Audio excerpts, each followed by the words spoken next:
Kagaya ng ating mga bakuran dyan, isa sa mga readily available na ingredients dito sa Buyo, the Farm and Villas, ay yung kanilang malunggay. Pero, we can use this to enhance a favorite ingredient, pasta noodles. We'll be making pasta noodles from scratch and then gagamit tayo ng ating malunggay. Fresh leaves, water. When you're making pasta fresca or fresh pasta, dry ingredients, which is all-purpose flour, wet ingredients, egg, and or water. Imbes na gagamit tayo ng plain water or egg, gagamit tayo ng malunggay juice or puree. So we have our flour. Let's add 1 egg. And then, yung ating malunggay juice or puree. When making fresh pasta, dapat medyo alalay ka lang dun sa paglagay ng liquid. Pag gantong ina-eyeball mo lang, I suggest you add the liquid component few tablespoons at a time.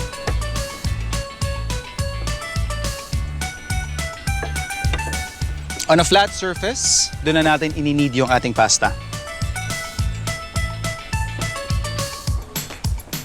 Now for this, let's let it rest for about 10 to 15 minutes bago natin ituloy yung ating pag-shape doon sa dough.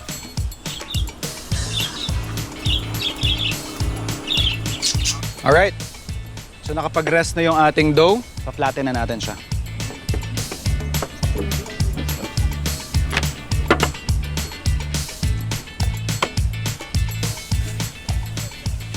So after natin mapag-rest yung ating dough, we'll do a final spin doon sa ating thickness. So makikita nyo tight yung dough natin.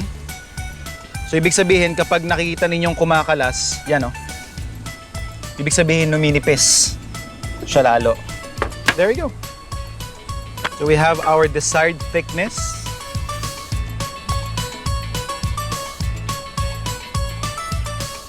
Depende sa type of flat noodles na gusto ninyo.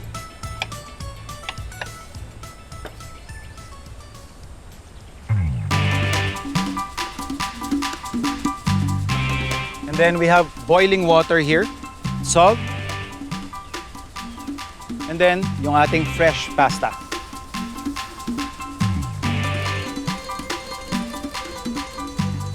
Cooked pasta, tanggalin lang natin yan, but we will save din kasi yung ating broth or yung ating pasta water. Hot pan, generous amount of oil, unahin ko na yung ating tomatoes. Maglalagay tayo ng sauteed tomatoes and then before serving, we'll be adding fresh tomatoes. Next up, yung ating garlic. And then, yung ating shrimp. Season it with salt.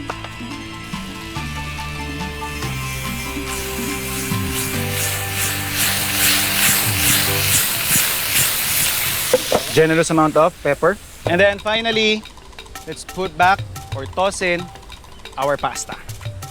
And then, some pasta water. And then yung ating pinaka-garnish na din, tomatoes pa. Alright. And just like that, time na mag-serve.